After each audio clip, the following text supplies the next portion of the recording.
अखां विच कुदरती सुरमे दी धारी दिलां नू खिच पावे यूं कटारी सुबहान अल्लाह मा अजमल का मा आहसन का मा अकमल का किथे मेरे अली किथे तेरी सना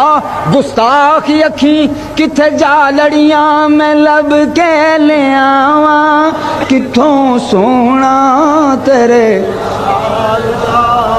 हाँ मैं लब के ले आवा किथों सोना तेरे नाल दा हाँ तेरियां ते खूबियां दा कोई भी हिसाब नहीं हो तेरे ते गुलामा दा जवाब नहीं हो पूरा नू तू रूप वंडे हबशी बिलाल दा।